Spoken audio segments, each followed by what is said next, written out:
एक तो अगर जम्मू को अलग करेंगे, कश्मीर को अलग करेंगे, उसी समय से हार हो जाएगी। वो मुख्यमंत्री जी से पूछिए। विकसित भारत बनाने तो अच्छी बात है, लेकिन क्या विकसित भारत में महिला का इज्जत नहीं होना चाहिए? आपने बोला यहाँ के नेता भड़काने की बात है, हम यहाँ के नेताओं की बात नहीं क्या, पहले वहाँ से आवाज हो, यहाँ के लोकल पॉलिटिशियन में भी की। आप गलत बोल रहे हैं। इल्तिजा जी का यहाँ पर कोई रोल नहीं है, सिवाय उनकी पहचान महबूबा जी की बिटिया के, मुफ्ती साहब की दोती के। अपनी पहचान क्या है? महिलाओं के लिए उन्होंने क्या किया जम्मू कश्मीर के लिए, एक बता दीजिए। पिछले 5 साल में उन्होंने जम्मू कश्मीर की तरक्की के लिए क्या किया, सिवाय भड़काऊ बयान देने के? उन्होंने कुछ नहीं किया। बहुत चूंकि आपने बोला मैं कश्मीरी पंडित हूँ, मैं आपको वेलकम करता हूँ, आप हमारा हिस्सा है क्योंकि आप कश्मीरी हैं। एक अहम बात मैं आपसे पूछना चाहता हूँ, भारतीय जनता पार्टी इन 12 साल में कश्मीरी पंडितों की वापसी, इनकी रिहेबिलिटेशन के लिए आज तक क्या किया? यहाँ में नेता ये कर रहे हैं, यहाँ के आवाम, ये दो चीजें हैं। कश्मीरी मुसलमान लोग हैं ओवरऑल जम्मू का, उनकी वजह से ये सारा आतंकवाद है, या कुछ पर्टिकुलर जिस तरह आपने बोला पॉलिटिशियंस फसाद की जड़ है। तो उसकी सजा आम लोगों को क्यों मिल रही? कौन आम लोग? वो लोग जो कट्टरवादी है। आम लोग किसको मिल रही है? नाज़रीन अस्सलाम वालेकुम, आप जुड़ के पीनीवी के साथ में हूँ बशीर लाज। हमारे साथ इस वक्त भारतीय जनता पार्टी जम्मू कश्मीर रजनी शेख साहिबा, इनसे बात करेंगे। रजनी जी, जहाँ तक भारतीय जनता पार्टी का सवाल है, आप एक खुद महिला हैं और हाल ही में यूपी में एक औरत को, मुस्लिम औरत को बुर्का उतारा कहाँ के, वो आप तक अरेस्ट, तो उस पर बड़ा बवाल मचा है। तो इसको आप कैसे देखते हैं? क्या भारतीय जनता पार्टी पे एक इल्ज़ाम अक्सर लगते हैं कि मुसलमानों औरतें या उनके जो मजहबी मामला उसमें भारतीय जनता पार्टी को मुलवस पाया जा रहा है, कैसे देखते हैं आप इसको? वैसे हम खुद देख रहे हैं। आपने शायद वो प्रेस कॉन्फ्रेंस नहीं देखी होगी, मैंने जम्मू से प्रेस कॉन्फ्रेंस की थी और ये कहा था कि किसी भी महिला के साथ अभद्र व्यवहार बर्दाश्त नहीं किया जाएगा, चाहे वो मेरी मुस्लिम बहन हो या हिंदू है ना। हिंदू का घूंघट उठाना या मुसलमान का हिजाब खींचना ये अलाउड नहीं है। किसी भी महिला को टच करना अलाउड नहीं है जब तक वो महिला की सहमति ना हो। रही बात नीतीश जी की इंटेंशन बैड नहीं थी। वो सबने एक बयान दिया है कि वो बैड इंटेंशन से नहीं दिया, वो चेहरा देखना चाहते थे कि वो मेडिकल कॉलेज की जो छात्रा है, डॉक्टर बनी है, तो वो दिखने में कैसी अपनी बच्ची है, तो क्योंकि पेरेंट्स को शौक होता है कि कैसे दिखते हैं। मगर कहीं भी मैं सपोर्ट नहीं करती कि हिजाब खींचना सही है। महिलाओं को सम्मान देने का अगर किसी ने काम किया है 2014 से प्रधानमंत्री मोदी जी ने दिया। आप ये नहीं कह सकते कि बीजेपी ने मुसलमानों को टारगेट किया है। ये आपकी पॉलिटिकल पार्टीज जो यहाँ की एनसी और पीडीपी है, ये आपके दिमाग में एक जहर घोलती है कि बीजेपी जबकि आप देख रहे हैं कि 2014 से जो स्कीमें हिंदुओं के लिए आ रही हैं, वही स्कीमें मुसलमान भाइयों के लिए भी हैं, मेरी मुस्लिम बहनों के लिए भी है। कहीं पे भी भेदभाव नहीं किया जा रहा। इसको आप मीडिया के नाते मुझे लगता है जन तक आपको भी पहुंचाना चाहिए। नेगेटिव नैरेटिव सेट ना करें। मीडिया का दायित्व है कश्मीर का कि मुसलमानों को रियलिटी बताइए कि भाजपा का काम क्या है। भाजपा एक विकसित भारत बनाने की तरफ चल रही है, जिसमें जम्मू कश्मीर की अहम भूमिका रहेगी। विकसित भारत बनाने तो अच्छी बात है, लेकिन क्या विकसित भारत में महिला का इज्जत नहीं होना चाहिए? हाल ही में दिल्ली में आपकी सरकार है, भारतीय जनता पार्टी, एक तालिबा जो वहाँ पे पढ़ना चाहती है, एडमिशन उसने लिया है, वहाँ पे एक कमरा लेने के लिए वो गए और उसको ये बोला गया था आप बुर्का उतारे, निकाब उतारे, उसके बाद आपको कमरा देंगे। आपकी सरकार ने क्या कर? देखिए, आप बहुत सी चीजें एक साथ, यही भड़काने वाला काम जो है ना मीडिया कर रही है, कोई कुछ मीडिया कर रहा है। आप इसको ये बताइए कि जो कट्टरवादी डॉक्टर फट गए दिल्ली जाकर, लोगों को नुकसान पहुंचा, लोगों में हमारे मुसलमानों की छवि क्या बनी? उनको लगता है कि हर मुसलमान जो है कहीं ना कहीं आतंकवादी है। जम्मू की जनता भी उनको आतंकवादी लगती है। मेरे भाई, मैं जम्मू की हूँ ना, दिल्ली अगर जाती हूँ तो शक की निगाह से देखा जाता है, हमारा आईडी चेक किया जाता है। उनको लगता है कि जम्मू कश्मीर एक है। इसको हिंदू मुसलमान ना करके, अगर किसी मकान मालिक ने किसी बच्ची को कहा कि हम हिजाब वाले को नहीं आने देते, वो उसकी प्रॉपर्टी है, वो उसका घर है, वो किसको रखना चाहती, किसको नहीं रखना चाहती, इसको मुद्दा क्यों बनाया जा रहा है? कोई अपने घर में मुसलमान को रखना चाहता है कि नहीं रखना चाहता, कोई जबरदस्ती तो नहीं है ना।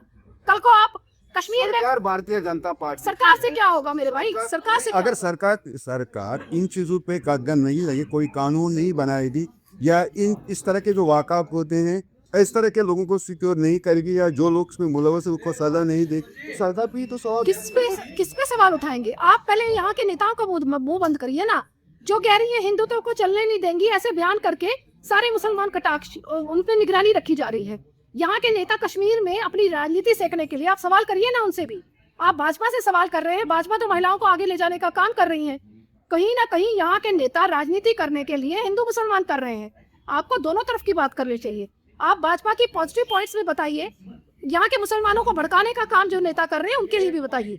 यहाँ के लिए आपने बोला यहाँ के नेता भड़काने की बात है, हम यहाँ के नेताओं की बात नहीं कर। और आप पूरे हिंदुस्तान में, पूरे भारत की कम्युनिस्ट ने यह हरकत की, जब दिल्ली वाला हो पहले वहाँ से आवाज हो, यहाँ के लोग कोalition में भी की। आप गलत बोल रहे हैं। आपको शायद कश्मीरी पंडितों का पलायन भूल गया है। वो यहाँ के नेताओं ने ही किया था। तब यहाँ का कोई मुसलमानों को बचाने नहीं निकला। उनके साथ के जो पड़ोसी थे उन्होंने उनके घरों पर कब्जा कर दिया। सच्चाई सुननी है तो सुन लीजिए। मैं सच्चाई बोलना नहीं चाहती थी कि यहाँ पर आकर क्या बोलूं, मगर कहीं ना कहीं आप मुसलमान भाइयों ने तब सपोर्ट नहीं किया कश्मीरी पंडितों को। मैं खुद कश्मीरी पंडित परिवार से हूँ। मेरा पूरा परिवार तबाह है, कहीं दिल्ली कहीं बेंगलोर में। तब आप लोगों ने अगर आवाज उठाई होती, आज हिंदू भी महफूज होता और मुसलमान भी महफूज होता।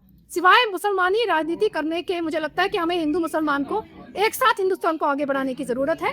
यहाँ के नेताओं के मुंह पर टेप लगाने की जरूरत है, और जो पागल नेता यहाँ हैं उनको पागल खाने डालने की जरूरत है। जिनको आप पागल नेता कहते हैं, जब 2014 में प्राइम मिनिस्टर नरेंद्र मोदी शेर कश्मीर पार्क में अपने खिताब में कहा, आपने बाप बेटी की सरदार जी किया, बाप बेटी से सरदार जी किए, तो इसको हम हटा देंगे। लेकिन जब रिजल्ट आ गया तो फिर बाप बेटी के साथ बीडीपी के साथ आपने कोalition की। इसका भी जवाब अगर तब वो पागल नहीं थे, आज कैसे पागल हो गए? जब पीडीपी के साथ हमारी सरकार थी, हम जम्मू से मैंडेट लेकर आए थे, कश्मीर से पीडीपी आई थी। कुछ पॉइंट्स पर रजामंदी हुई थी। जब वो टेररिस्ट की फेवर में आ गई, जब वो टेररिस्टों के घरों में जाने लगी, तो हमें राष्ट्र विरोधी लगने लगी, इसलिए हमने सरकार छोड़ दी। तब महबूबा जी थी, तब इल्तिजा जी अब्रॉड में पढ़ रही थी।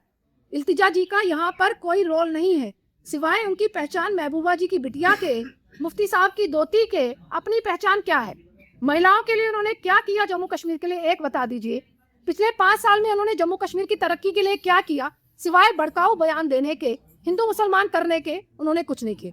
बहुत चूंकि आपने बोला मैं कश्मीरी पंडित हूँ, मैं आपको वेलकम करता हूँ, आप हमारा हिस्सा है क्योंकि आप कश्मीरी हैं। एक अहम बात मैं आपसे पूछना चाहता हूँ। 2014 में भारतीय सरकार 12 साल हो चुके हैं। एक छोटा सा सवाल मैं आपसे पूछूंगा, पैसे थे कश्मीरी पंडित, भारतीय जनता पार्टी इन 12 साल में कश्मीरी पंडितों की वापसी, इनकी रिहेबिलिटेशन के लिए आज तक क्या किया? देखिए, भाजपा लगातार काम कर रही है। यहाँ अमन शांति, जब अमन शांति बनेगी तो कश्मीरी पंडित आएगा। जैसा डर का माहौल आप लोगों ने क्रिएट किया है, आपके नेताओं ने यहाँ पर, अभी हिंदुत्व के ऊपर यहाँ की जो शहजादी है वो बयान दे रही हैं। कौन हिंदू यहाँ आना चाहेगा मरने के लिए? उसका मतलब वो यहाँ डरा रही हैं, धमका रही हैं कि आप आओगे तो आपको मार दिया जाएगा। तो कोई भी कश्मीरी पंडित पहले अपने रिश्तेदारों को मरवा चुका है एनसी के शासनकाल में, और कोई दोबारा नहीं मरवाना चाहेगा इनके बयानों के कारण। मुझे लगता है पहले इनका मुंह बंद करना जरूरी है, यहाँ पे अमन शांति का माहौल लाना जरूरी है, और मुख्यमंत्री जी को इंटरफेयर करना जरूरी है। उसके बाद कश्मीरी पंडित भी यहाँ आए। यहाँ में नेता ये कर रहे हैं, यहाँ के आवाम, ये दो चीजें हैं। यहाँ की कश्मीरी मुसलमान लोग हैं ओवरऑल दुमकर, उनकी वजह से ये सारा आतंकवाद है, या कुछ पर्टिकुलर जिस तरह आपने बोला पॉलिटिशियंस फसाद की जड़ है। तो उसकी सजा आम लोगों को क्यों मिल रही? कौन आम लोग? वो लोग जो कट्टरवादी है। आम लोग किसको मिल रही है? आप शॉल वालों को गिन रहे हैं, जिनको आप कह रहे हैं कि जिनको बिजनेस के अकॉर्डिंग वहाँ पर तंग किया जा रहा है। देखिए, ये इनके बयान के कारण हर मुसलमान शक के घेरे में आ गया है। मैंने आपको कहा मुसलमान के साथ साथ हिंदू भी शक के घेरे में आ गया है कि जम्मू से है, शायद कट्टरवादी होगा। पहले इनका मुंह बंद करिए। मीडिया के नाते आप लोग जाइए, आज इनके घरों में जाकर इनसे बयान लीजिए। क्या आप हिंदू और मुसलमान को लड़वाने के लिए यहाँ षड्यंत्र रच रहे हैं?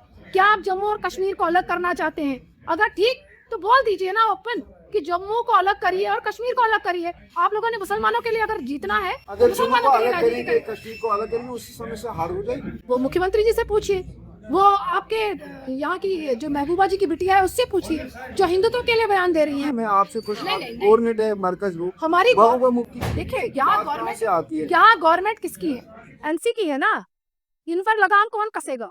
उमर अब्दुल्ला जी को जवाब देना चाहिए था ना कि हिंदुत्व के लिए क्यों बोल रही है। जब मुसलमानों का शॉल वालों का बात होती है तो मुख्यमंत्री जी बोलना शुरू हो जाते हैं। हिंदुओं के लिए उन्होंने कहा हिंदुत्व चलने नहीं देंगे, क्यों मुख्यमंत्री जी नहीं बोला? क्यों डिप्टी सीएम जम्मू का नहीं बोला? तो कहीं ना कहीं वो कुर्सी पाने के लिए कुछ भी कर सकते हैं।